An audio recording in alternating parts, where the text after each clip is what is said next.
So it's the start of the session, so welcome. We have got participants who will still just continue to join us, but I think we might just start the intro side of things for Kenny, and then just allow people to come along just while we go through that. So welcome to Climate Action Week. My name's Katie. I work a small number of hours as the Executive Director of Kenny, and I've been helping to coordinate Climate Action Week. Thank you for coming along to the session today. This is the first time, I think, out of how many? 5 Climate Action Weeks that we've tried to double up the session so we can accommodate everyone across time zones. So welcome to our first of the keynote sessions.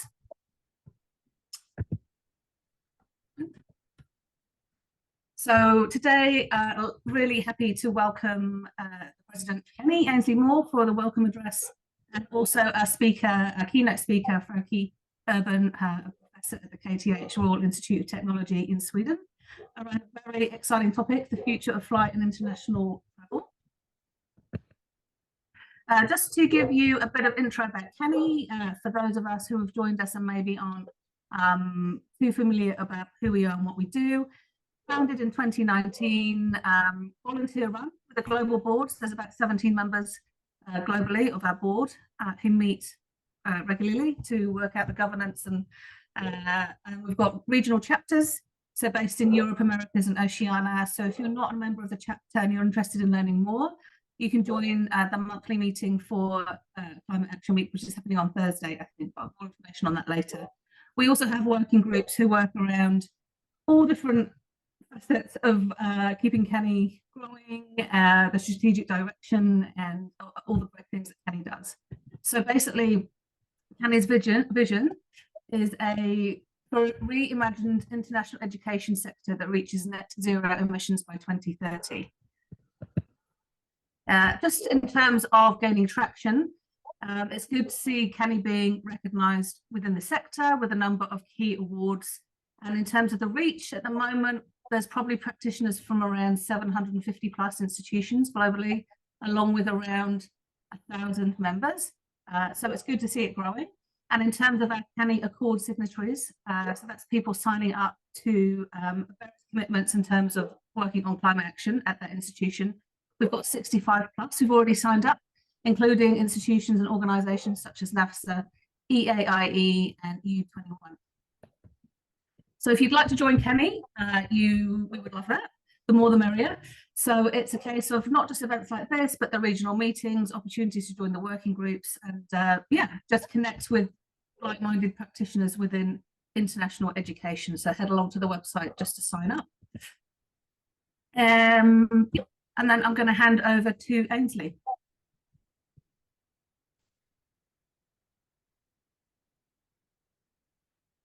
Ladies and gentlemen, Dr. Urban, Katie, and advocates for our planet. Hello, my name is Ainsley Moore, and I am privileged to serve as the chair of the Kenny Global Board. Welcome to Climate Action Week 2024. This is a pivotal moment where minds converge, ideas ignite, and commitments solidify in a shared journey towards a sustainable future. As we embark on this week-long voyage of global engagement, it is with great enthusiasm that we gather together. Our conference program stands as a testament to our collective resolve. It offers a rich tapestry of discussions, workshops, presentations, carefully curated to inspire, educate, and catalyze action. From exploring innovative solutions to confronting systemic barriers, from addressing anxiety to hearing from the student voice, this conference offers something for everybody. Each conversation, each shared idea, and each connection made during this Climate Action Week has this power to spark meaningful change in our sector. Before we begin, some eloquent words from our sponsors, Alethea and the University of Tasmania. As a worker cooperative, Alethea is quite literally beholden only to its members and its community. For us, that community is international education practitioners around the world, the people who, like all Alethea members, believe in the transformational opportunity of an international education experience. CANI plays a critical role in advancing the awareness of climate action in the international education community and fostering connections between leaders in our sector who know we can and must take action now. We are so proud to support CANI Climate Action Week and the opportunity it provides for all of us to take those important first steps or next steps towards a more climate conscious and equitable sector. The University of Tasmania is supporting CANI Climate Action Week 2024 to help underscore the importance for our sector to explore the impacts of climate action and the contribution of the international education sector to cross-cultural experience, understanding and appreciation. As a university that firmly believes in the value of international education and experiences for students, we are also keenly aware of the reality of the impacts of climate change. To that end, our university was the first in Australia to sign the CANI Accord. As a Race to Zero signatory, one of only 3 certified carbon neutral universities in Australia, and having an ambitious target to achieve a minimum 50% gross carbon emissions reduction by 2030, it only made sense for us to support others who are at the forefront of leading change, namely CANI and Climate Action Week 2024. Thank you to our sponsors, and thank you to you for joining us as we embark on this Climate Action Week 2024. We commence this week's sessions with a compelling keynote presentation from Professor Frauke Urban. Professor Dr. Frauke Urban is a professor and docent in the management of sustainable energy systems at the Department of Industrial Economics and Management at KTH. Frauke works on decarbonization, low carbon energy transitions, innovation in renewable energy with wind energy, solar energy, and hydropower, energy and climate policy, green economy, and sustainable development. She has about 20 years of experience in research, teaching, outreach, and policy advice. Her most recent research is in the field of decarbonization of transport and industry. I thank you for your attention, and I invite you to listen to Professor Urban and her keynote on the future of flight and international travel, sustainable energy transitions for the aviation industry. Thank you. Thank you very much, Ainsley and Katie. Great to be here. It's my pleasure. Can you open the sharing option for me? I will share my screen.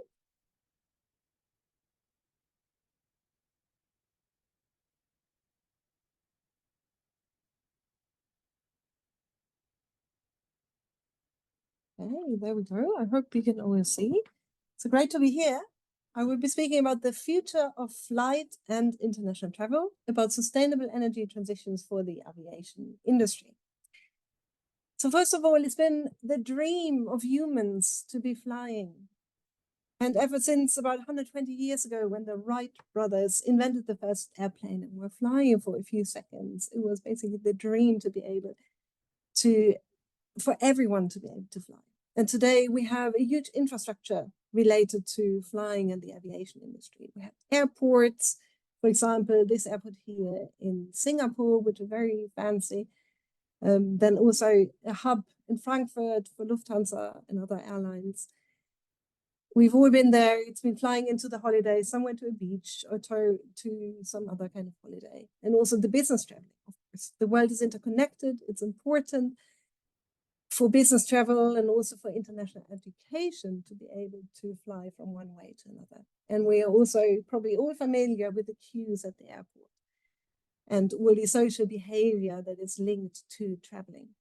And first, I will be giving an overview of the climate impact of aviation. Then afterwards, I will be speaking about some of the technical opportunities for reducing the climate impact of aviation and flying. And afterwards, I will be discussing policy and in the end, also behavioral changes. So this is how the world is connected today. These are all the flight routes. And as you can see, the world is really interconnected by being able to fly, and particularly in the big centers, in Europe, in North America, in Asia, where most of the people are traveling from one place to another for holidays, for jobs, for studying, for meetings, and for visiting their families, for example. Then you can see here the increase in the world passenger traffic. This is from 1945 to 2022. Of course, we have the COVID pandemic, where there was a significant reduction in flying happening. But as of the end of last year, actually, the traveling volumes are more or less back to normal. They're about 95% or so. And it's nearly 5 million people, 4.5 million people who are traveling annually. And we can really see this huge increase, both in total passengers, domestic passengers, and international passengers over time. There were a few bumps up and down, for example, the financial crises and so on, but we've still seen a significant increase in world passenger numbers over the years. And today it's about 10 million people who are directly employed also by the aviation industry, which is creating an economic benefit of more than 700 billion US dollars. And aviation accounts for about 5% of global greenhouse gas emissions and about 2.5 to 3% of the CO2 emissions. In terms of emissions, we've also seen a historic doubling of emissions from the 1990s to today. And then the ICAO, the International Civil Aviation Organization at the UN level, is projecting that there will be a tripling of emissions from aviation between 2015 and 2050. And this is recent estimates that we're taking into account in the climate. When we look at the climate impact of air travel, a lot is, of course, about CO2 emissions as a major greenhouse gas. But we have other impacts as well, such as nitrous gases, water vapor, soot, sulfates, and particles, and also high altitude effect, and something that's called contrails as well. So it's highly complex, but we see a direct link between CO2 and other non-CO2 greenhouse gas emissions. Then, around 2018, there was about 900 million tons of CO2 that were emitted by the aviation industry, mainly by passenger flights, 8%, and the rest is all emissions. We also see that this is mainly international passengers. So passengers traveling to different continents, for example, from Europe to the US, to Asia, to Australia, to America, and vice versa. In terms of the spread of the distances, it's really a third to short haul, a third to medium haul. And of course, if we look into the income strategies here, we see that this is mainly due to the high income countries as well. I think there's a hand raised up. Oh, all right, then I'll just continue. If we look into the per capita emissions from aviation, we can see that this is very much linked to income levels as well. So per capita CO2 emissions from domestic aviation, we see that they're especially high in North America, for example, in Australia also, and then in some other high-end medium income levels. And of course, that is linked to the geographic conditions as well. So when you're living in Australia, for example, if you want to travel abroad, you have to take the plane. There is no other way. And if we're looking into international aviation, we also see that the high-income countries are actually prevailing here. So it's questions about energy justice and climate justice as well. Who's contributing to this? And who is bearing the brunt of the impacts? Then looking into historical and future projected CO2 emissions from aviation, we can see a clear impact in terms of projections of how the CO2 projections are going to increase from now until 2050. And we can also see the historic contributions. And these different lines here are different scenarios, basically, that have been made of how to achieve net zero emissions by 2050. Because that is the aim of the UN ICAO organization.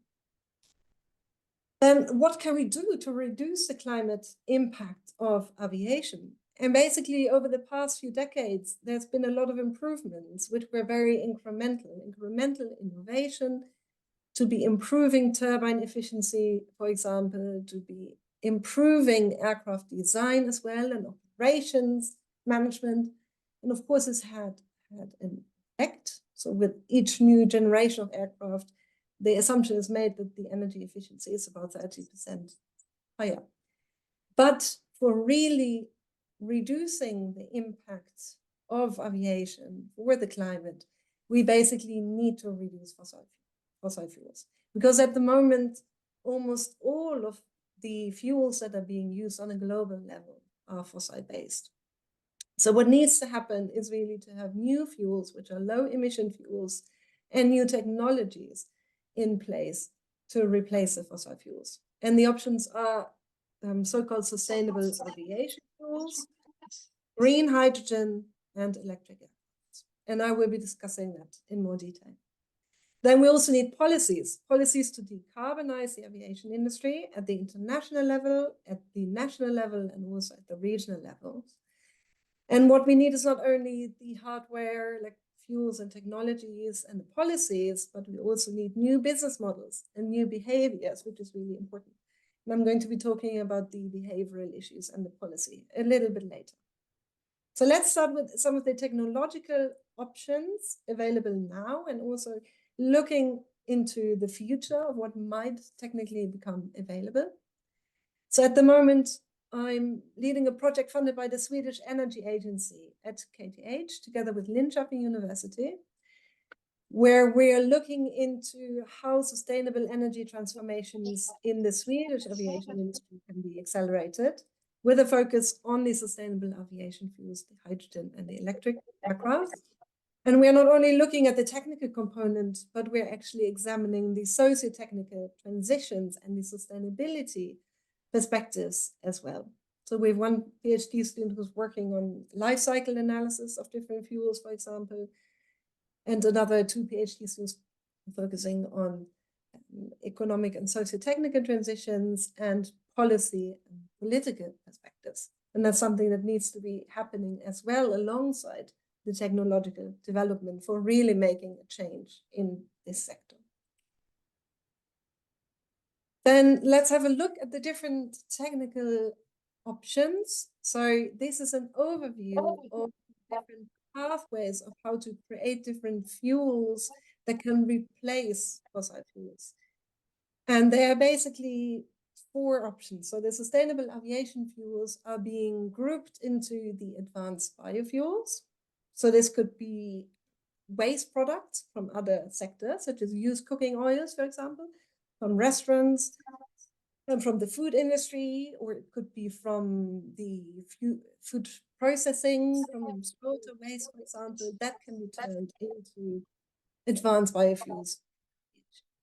And then something else called electrofuels, which are basically synthetic fuels, which are being created by a waste stream of CO2 and clean electricity.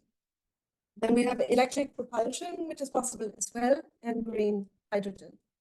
And with hydrogen, it is really important that the electricity that is creating the hydrogen is coming from renewables or other low carbon sources like nuclear. Because otherwise you would have fossil fuels that would be producing the hydrogen, which wouldn't be helping our problem of reducing the emissions and the fossil fuels. So some of the technical options that are available here is, for example, the advanced biofuels. And this is already a so-called drop-in fuel, a fuel that can be used today for replacing fossil fuels, conventional jet fuel. And this is available at airports, at some airports already today. Then we also see initiatives, for example, at Airbus, one of the world's major aircraft developers. They are hoping to develop hydrogen-based aircrafts by 2035 at 3 different distances: for short haul, for medium haul, and for long haul. So these are supposed to be large, commercially operating aircrafts, particularly fueled on liquid hydrogen.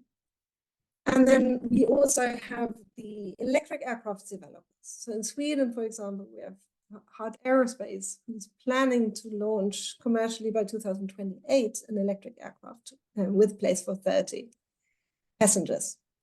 And we need a whole systems transformation. So we have the different fuels and different technologies for reducing the climate impact. And it involves the airlines who have to be on board, of course, the aircraft manufacturers, the airports, the fuel producers, also the regulators and the financiers. And there needs to be the regulation at the various levels, at the international, the regional, and the national level. And what is also important is that there is a demand and that markets are being created by customers who want to travel more sustainable, for example, by buying the tickets for sustainable aviation fuels. So let's talk a little bit more about the sustainable aviation fuels. As I said before, the feedstock is mainly waste products, so used cooking oil or animal fats. So it's something that's being left over by other sectors and can then be transformed into a useful product for aviation. And depending on the different feedstock and depending on the different fuel, it's possible to reduce the emissions between 85 to 90% if we take a whole life cycle perspective. And it's a fuel that can be used today already. It can be used with the current infrastructure, so no changes at airports or of engines at the aircrafts are needed at the moment. And without any changes, and it's today possible to blend up to 50% with the current aircraft engines. Technically, it would also be possible to fly on 100% of SAF. For example, there's been flights by the Swedish airline called Braathens Regional Airlines, and also by Virgin Atlantic. And for example, for BRA, they were retrofitting an existing aircraft for making this possible. What we see a lot is that there's an upscaling of the SAF production facilities in the EU, in the Nordics, in Central Europe as well, but also in Singapore and in the USA. And some of this is being led by a company called Neste, specializing in advanced biofuels. So we really see a huge increase in production capacity there. And this is how it looks if you go into the airline. And I've taken this example flying in May from Stockholm, Arlanda in Sweden to Oslo in Norway. This is about an hour of flight time. And it's already possible for me to choose to take the smart bio. So if I was going to have 50% of my jet fuel by bio-based jet fuel, it would cost about 15 pounds. This is British pounds more. So it's not unaffordable, but it's about 15 pounds more an hour, basically. If I'm flying return, then it costs me 30 pounds more. Of course, that is an economic issue if I'm flying with the whole family and I'm flying to Australia, so it would stretch my budget to the limit very much. But at least for short haul, this is possible, and the economic impact is relatively overseeable. So then there's a great website which you might want to check out. It's ICAO. They have something called the SAF tracking tool, where they track the different airports where SAF is already available. They track how much is being produced.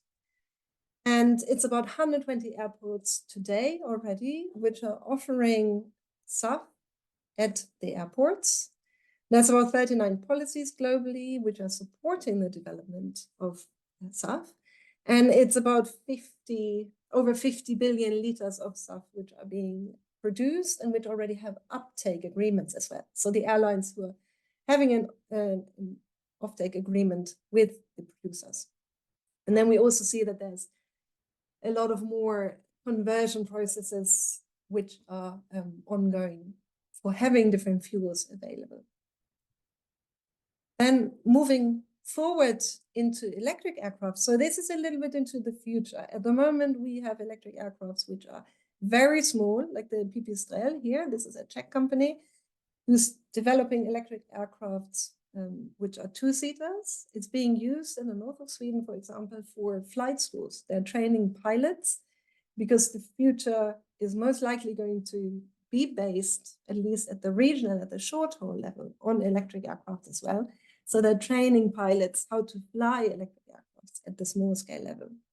And then, as I mentioned before, we have a company called Hard Aerospace in Sweden, which is developing the electric aircraft for small regional flights, about 400 kilometers, for example, up to 30 passenger seats. And there's already been orders made by Air Canada, by Air New Zealand, by BRA Airlines, by the aircraft lessor Rockton, by SAS, the Scandinavian Airlines, and in the US also by United Airlines. So we really see that there's a global interest in purchasing these aircrafts, but it's going to take a few more years to be commercially operating them. And this one is hybrid electric as well. So it's going to be using SAF for startup and landing, and then electric for the remaining flight. Then we see other initiatives, for example, Aviation. This is in Israel. They also have an electric aircraft that has recently been conducting a test flight. And you also have different drones and different urban air mobility systems, like the volocopter, for example. It's basically a helicopter that is electric, that can be flying from one place to another. I heard that it's going to be used at the next Olympics, actually, for passenger transport. So it's all very excited what is happening. So far, very small scale, but in the future, it's likely that this is going to be upscaled. And of course, this is for short distances. And it fits very well for island hopping, for example, or for regional development for smaller airports. Then there's also the option of the hydrogen-powered flight. So the important here is that it's green hydrogen that is being produced from renewables, for example. And there we have the plans of Airbus by 2035 to be developing the large-scale passenger aircrafts with about 100 to 200 passengers, for example.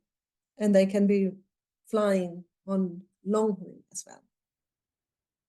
What we see also is smaller companies like Zero Avia, for example, who are not only focusing on liquid hydrogen, but also on so-called fuel cells, where hydrogen can be produced on board, basically. So these are some of the options which are a little bit more into the future, but which are under development, and where you have smaller startup companies, but also the large incumbent companies that are investing in the R&D. And again, very useful resource from ICAO, who's showing how many projects are being developed in green hydrogen and in electric aircrafts as well, and also the share of the projects. So we see, for example, that a lot is on electric aviation, but also on hydrogen. And some of this is for larger airplanes, and others is more for the urban air mobility, such as drones, for example, for delivery of packages and so on.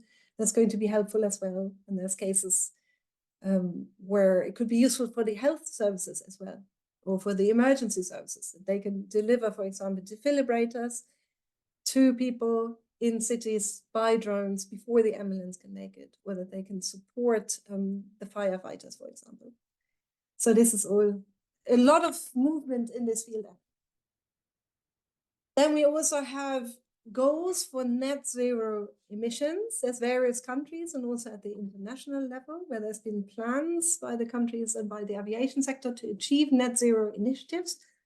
Most of them are with the goal 2050. We can see that there's about half of the initiatives which are at the national level and about 42% covering the international level. And we see that this is also going in time scales, moving from about 2019, when the first initiatives were developed in the US, to today, where we have a lot more spread actually over several continents. So you see that there's net zero initiatives for aviation in lots of European countries, then also partly in North America, partly in Asia and the Middle East, and even in New Zealand, actually. So then my focus in my research is a lot on the Swedish aviation industry because it's considering itself as a first mover. It had the climate active net zero emissions for the whole economy, including the transport sector by 2045. And there's been an initiative by the aviation industry, including the airlines, the airports, the aircraft manufacturers, fuel manufacturers, and so on, to achieve fossil-free domestic flights by 2030. So it's just 6 years left. Then we will see whether this be achieved or not. A lot of this is aiming on SAF because SAF is already available today. And then electric aviation might also contribute within a few years' time. And by 2045, their aim is to have all flights that are starting from Sweden to be fossil-free. Then there's the airports, Swedavia Airports, which is the government-owned largest airports, which have already become fossil-free in their operations by 2020. So it's the ground operations, it's biofuels, it's electrification of services and of ground operations, vehicles, and so on. And for example, SAS, the Scandinavian airlines, are aiming for having all flights within the Nordics, within Scandinavia, to use 100% of bio-based jet fuel by 2030. Then let's have a look in what's happening at the policy side. So with the ICAO, we have 193 countries that are a part of it at the moment. And they have jointly agreed to have a target for net zero emissions by 2050. One of the main tools that they've developed is called CORSIA, the Carbon Offsetting and Reduction Scheme for International Aviation. And this is covering all the countries that are part of ICAO. So it's having several phases. The first phase was a pilot phase. Now we're into the first phase, but this is only voluntary, whereas the mandatory phase is coming after 2027. And this is exceptions that are still going to be there for small island states, for least developed countries, and so on. And the aim is really to offset 2.5 billion tons of CO2 until 2035. Then in Europe, we also have the European Emissions Trading Scheme, the EU ETS, and aviation has been a part of it for about 10, 12 years. It's a cap and trade carbon market where there's a limit being set. And if the airlines go above that limit, they have to purchase emission reduction obligations. So it's been good times, probably about a year ago or so, when the price for CO2 has been very high. It's been above like 80 to 100 euros, whereas now at the moment it's around 60 euros. This is what 1 ton of CO2 costs. And with the EU ETS, you also have a goal to decrease the emissions annually by about 2%. So there's supposed to be improvement for all the airlines to be happening. And it's about 38 million tons yearly of emission allowances for the aviation industry. So if we compare this, CORSIA versus the EU ETS, we see that CORSIA, of course, is a global tool. It includes all the countries, which is very much following the logic of the UNFCCC, for example, or other global agreements. But it's also an aim that is only linked to offsetting rather than emission reductions, and it doesn't set any upper limit to the growth of the industry. Whereas with the EU ETS, there's actually a limit to how much the airlines are allowed to emit, and after that they have to purchase the emission reduction certificates. And you have the annual reductions from this year, from 2 years on, 3 years onward actually. So if we're looking into other options, other policy options, there's of course the option of carbon offsetting, and actually for Keynote you have a really good guide, very nice guide actually, for different carbon offsetting schemes for aviation. So that's useful to have a look at. And we see an increase in the initiatives for voluntary offsetting of emissions. You can do this yourself when you're traveling, or it could be done by companies, for example, when they're traveling. And the recent survey shows that it's about 1/3 of flight passengers who would be willing to pay a charge for the offsetting of their flight emissions. And there's various options. So either it's an offsetting by investing in forests, for example, or it could be anything to investing into renewables or into direct air capture. So it really depends, and it's really worth looking into what exactly is being offset and how they can verify also where the offsetting is happening and how much is really being uptaken by the atmosphere then. Problematic is that it doesn't really avoid any emissions. Emissions are still there, but it's the offsetting mechanism.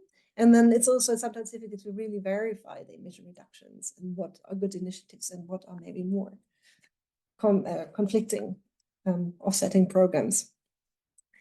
So it might be more straightforward to actually invest in SAF if you can buy your flight in SAF and you know that it's coming from biofuels, for example, who were produced from waste cooking oil, for example. So other policy options that are there are, for example, an aviation tax. So that's something that's very famous in Sweden and in the Nordics, taxing, whereas other countries are much more leaning towards the blending mandates. So having blending mandates in the US, for example, or in parts of Asia, that is more the expected policy route there. With the tax, the prices basically pass on to the consumer. So it's the consumers who are paying for the aviation tax, for a carbon tax. And it depends on the distance, and it depends on where you're traveling, if you're traveling more long haul or short haul. Then we have an interesting approach in France as well. I'm sure many of you have heard about this, that there's bans on short haul flights for, I'm correct, maybe within 2.5 to 3 hours. If you can reach your destination by train, then you're forbidden to take a flight. So that is certainly a very effective way of reducing demand for short haul flights as well, but it's not working in other countries that have very long distances, for example.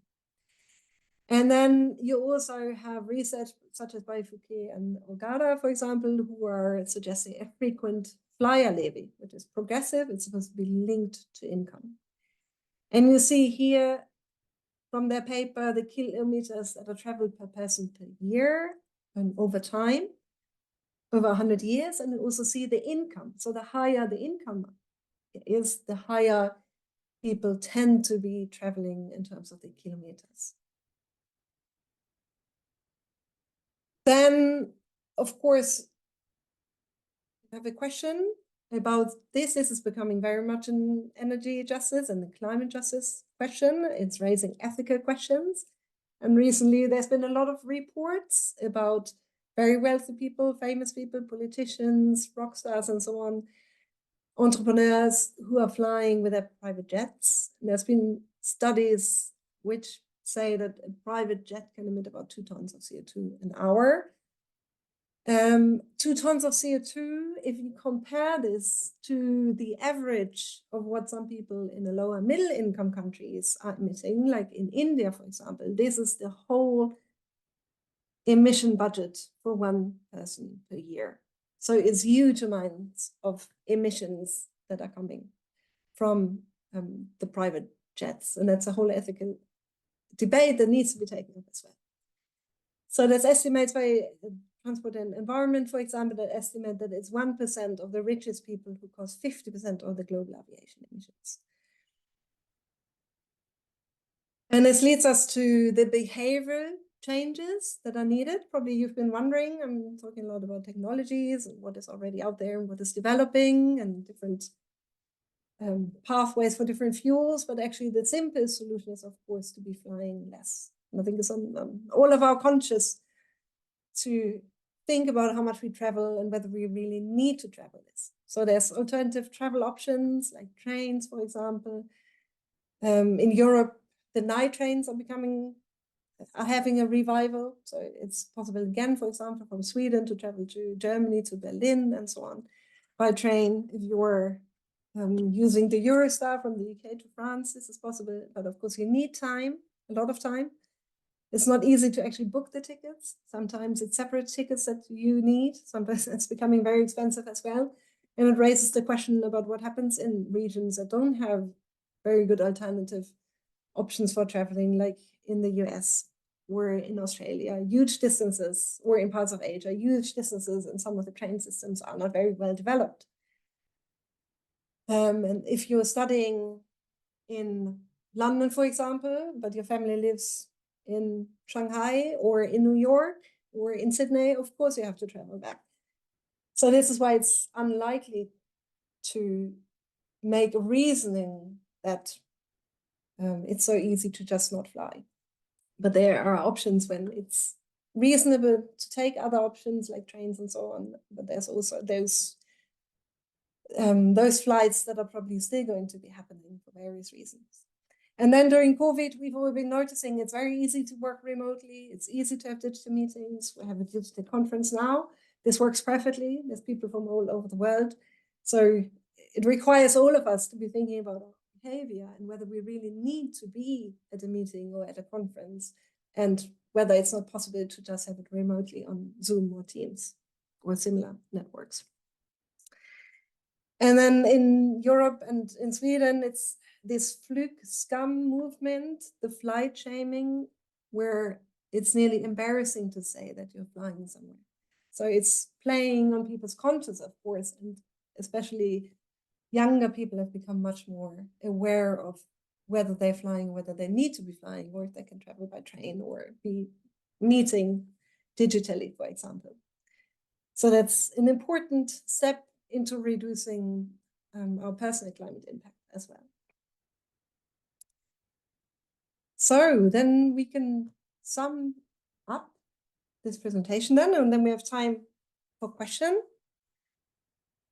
So first of all, flying is going to be continuously important in the future for connecting people. For example, if we're thinking about international education, if we think about international students, and also for business traveling and so on, and for the transportation of goods, of course.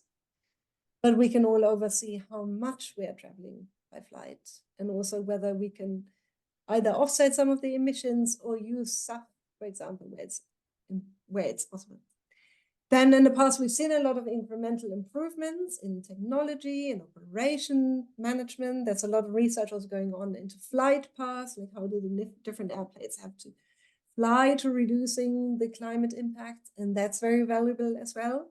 But it's not sufficient for really reducing the climate impact of aviation, and certainly not for achieving the net zero target that ICAO has set. So for reducing the climate impact of aviation significantly, we really need no new low emissions fuels, such as the SAF, the sustainable aviation fuels. So that can either be advanced biofuels, like the waste products from the cooking and the food processing industry, or it can be the electrofuels, the synthetic fuels that are being produced with renewable energy. It can also be green hydrogen, but that's going to take another 10 years at least before it's going to be possible. And the hydrogen has to be produced by using renewable energy as well. And there's probably going to be competition for the clean hydrogen production from other sectors as well, like from the shipping industry, from the steel industry, which is producing steel with green hydrogen as well. And electric propulsion. So there again, for shorter routes, 400 kilometers, for example, for small island locations or for rural destinations where it's small airplanes that are flying, that is probably going to be something that is going to be happening within the next 5 years or so. Then already today, we have the advanced biofuels, which are available today as drop-in fuels. So for many of the airports in Europe, for example, we can choose the SAF as a drop-in fuel. It has economic implications. It's a little bit more expensive, but if you're flying for an hour, it's probably within the budget if you can purchase a flight ticket. But it raises ethical questions in terms of willingness to pay as well. And then we need the behavioral changes. So it's all good with technologies and new fuels and what's happening in the future. But if we're thinking about what we can do now, then it's really rethinking our flying behavior, whether we need to fly, whether there's other ways of connecting with people digitally, or if we can use alternative measures such as traveling by train, for example. And finally, there's this fundamental question about addressing the environmental injustices also related to flying. For example, the large impact that the frequent flyers have and that the super rich have on the climate. And probably taking initiatives such as the frequent flyer levy out of the academic sphere and implementing that in policy and in the real world as well. So, and therewith, I'm concluding. So thank you very much for listening. If you have questions or comments, you can either raise them now or contact me later. And my email address is fraukeu@kth.nc. So thanks very much for having me. Thank you, Frauke. That was tremendously interesting. I enjoyed following along the slides. It raised questions for me as I was listening and inspired some hope.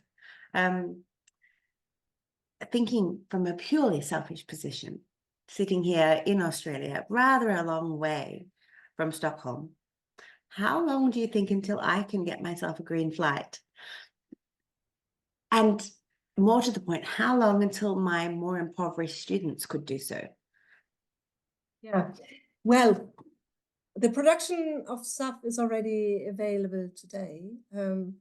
I'm not entirely sure about how the production facilities are looking like in Australia, but I know at least that there's a lot that's already happening in Singapore and in other Asian countries, for example. And it really depends on having fuel producers available to either import or to produce locally. And other than that, with the electric aircrafts, that's going to be useful. For example, with Air New Zealand having made an agreement with Hart Aerospace, they're going to be using the aircraft from 2028, basically. So hopefully that's going to come to Australia then also soon. But for countries that are so big that need much larger distances, it's of course going to be more into the future rather than today that this is going to be available. But hopefully with the SAF, there's some airports also that are going to be on it for Australia. I will check up actually what's happening exactly in Australia in terms of the airports and whether it's already possible to purchase stuff there. But I know that many of the Middle Eastern airlines, for example, they are offering the opportunity to fly with stuff, for example. Thank you. We have a couple of questions in the Q&A as well from Des McAllister. It's great to see Sweden's fossil fuel ambitions. How might we, the international education sector, lobby our countries and aviation companies to speed up their action and or do the same? Yeah, that's a useful question. And actually, I've been thinking about this a lot because I would like my own institution, KTH, to be signing up to a policy, for example, where we can say that it's important to be using SAF where it's available. So, for example, if there was a purchase agreement or some kind of public procurement that the university sector or individual universities were going to say, our travel policy is that if it's available, then you're flying SAF, and we have a purchase agreement there with the airlines, that would be really useful, because then it could be a policy that if it's available, you need to be flying SAF. I know at the moment we have the option for our travel system to be booking SAF, but it's not mandatory. It's more voluntary. So if you want to do it, if you have the funding available, you can book it through the official travel system. But I think it would need a whole public procurement process, basically, where it's the standard policy to be traveling on SAF if it's available. And we can push this forward as international educators, of course, to be raising awareness about this at our universities and higher education institutions. I have absolutely loved the blending of research and development into aviation fuels and other options, and the explicit interconnectedness with international individual action to, again, reduce your own need for long-haul flying and seeking ground transport, along with the acknowledgement that policy, whether it's inside our institutions, whether it's inside our governments, will be a huge driver to creating change as well. Yeah, and it's being pushed a lot by policymakers. So with ICAO setting this goal internationally to have net zero emissions, all the airlines need to be thinking how they get there within the next 25 years. And if you invest into new technologies and into new infrastructure like this, you have to plan ahead, because it might be taking a few years just to set the infrastructure, or to produce new fuels that is taking a few years before the infrastructure is going to be in place. So you really need to be thinking ahead. And then in Europe, it's been very much the EU policymakers with the refuel aviation policy and the Fit for 55 and so on, to be pushing the sector. And when there's policy frameworks, then the industry is going to follow as well. We have two questions from Stephen Robinson. The first is, thank you for your interesting presentation. The climate crisis is immediate, and the SAF new technologies and policies are not there yet, as you just said, and may not solve anything, especially SAF. Offsetting is a poor solution. Basically, we just need to fly less, be more selective, justify our flights, efficient and conscious of our impact. Promote more environmentally friendly modes of travel, such as electric train. Behavioural change is where we need to focus in the immediate term. His explicit question is, can you comment on the scaling up of SAF? Cooking fuels are not available enough. Biomass and waste still require huge amounts of land, and production facilities are not prioritised for this. Yeah, I mean, first of all, I agree that behavioral changes are where we all need to start, and this is where we can make our personal impact as well.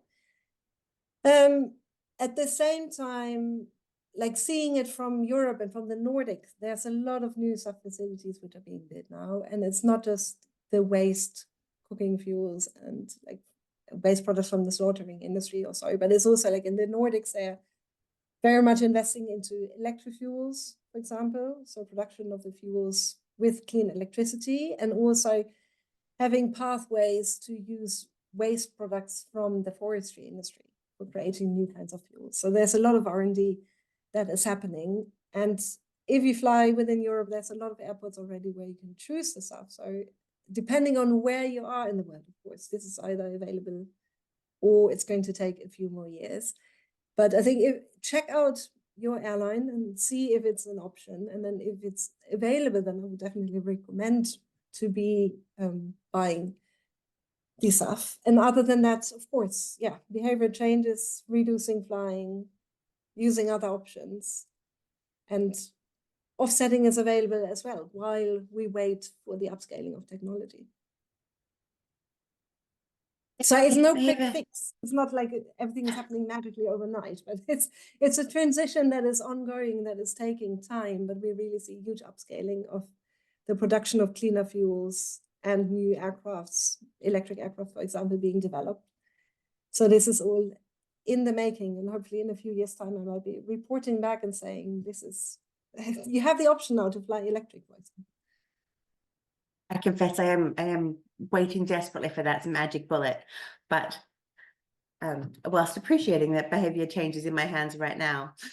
Exactly. We have a question Exactly. from So Laura there is no Fay. magic bullet at the moment, but it's a mix. I mean, also in terms of policy, you need all. You need the blending mandates to be scaling up the capacity there. You need the aviation taxes to make it more expensive and unattractive to fly when you can have cheaper, more alternative, cleaner travel options.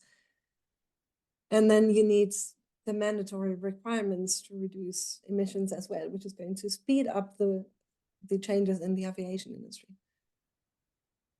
Laura has a specific question with respect to SAF. Could you comment on the different definitions of SAF? It seems like Europe's definition might be relatively robust and actually sustainable, but other countries have different regulations and some seem morally dubious. For example, using palm oil for SAF isn't really ethical, especially when there is increased deforestation as a result. Yeah, I think that's very important to keep that in mind as well. At the moment, the stuff that's being used is really the so-called HEFA fuels. That's kind of fatty acids, that's the cooking fuels, that's like waste products from slaughtering and so on. But of course, if we go down the route of using palm oil, that is not the solution. And of course, having cleaner fuels, biofuels should never contribute to deforestation anywhere. So it should always be the waste products that are there and that are unused at the moment. And that's also with the forest industry, like in the Nordics, it's the rest products. And there's not an endless amount of rest products, even if that's the narrative that the forestry industry is often saying. It's competition for these rest products, for heating, for bio-based heating, for example, or for fuels for shipping. So there is a limit to how much is available, of course. And that's why it's so important to have the other fuels in place as well, like the green hydrogen and the electric aircrafts, and also finding different ways of producing fuels. So for example, there's research on algae, like algae as a sustainable aviation fuel that doesn't lead to deforestation, that has very little impact and is taking up CO2 as well. So it's really the research and development that is needed on all of these fronts. We need all of these clean technologies, and we need to be careful that the definition of the advanced biofuels is then really just on rest products and not leading to deforestation or any other land degradation issues. Going to say thank you very much. Unless there is a burning question you are typing quickly into the chat, I will encourage you to think about it and return for the second session that will be run in a handful of hours. but extend my sincere thanks to Frauke for sharing her knowledge, bringing some optimism to this debate for me personally, but again, for articulating how clearly this is not a simple quick fix. This is a complex situation that requires us to approach it from multiple angles if we're to have a rapid response. I genuinely appreciate the time you've shared with us all, and thank you very much. Thank you very much. If you have more questions, you can email me as well. I will ensure that we have Frauke's contact details in the content. For now, I will pass to Katie to close. Thank you, Katie. Thank you, Frauke. That was fascinating. So we will be posting videos up on the YouTube channel at the end of the week, and we'll also include his email contact. So please do follow up if there's anything you're particularly keen to learn more about. And just a wee thank you to our sponsors, as Ainsley already referenced, and a welcome address. So thank you to the University of Tasmania. All of this is up on our website. And one second.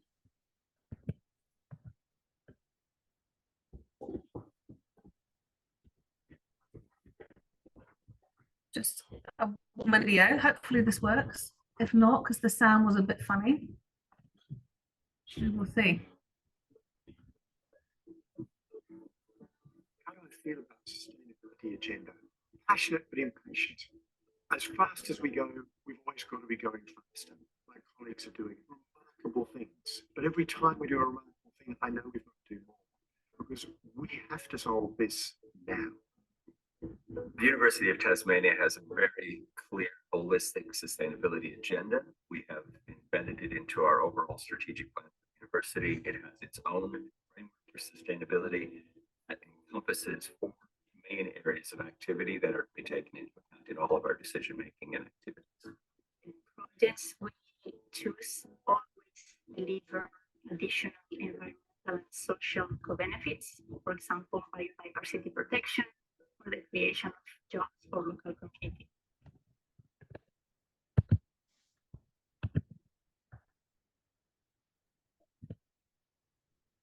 And we'd also like to thank our other sponsor, Alethea Global, and actually CJ will be one of our panelists for an upcoming session on the different practical tools that institutions can use to take action on climate change. And oh, don't want that one. If you'd like to support the ongoing work of Kenny, as we did mention, we are very proudly grassroots, volunteer-led and run, but we do have ongoing costs, even if it's the cost of, you know, the Zoom membership or the cost of running events like this.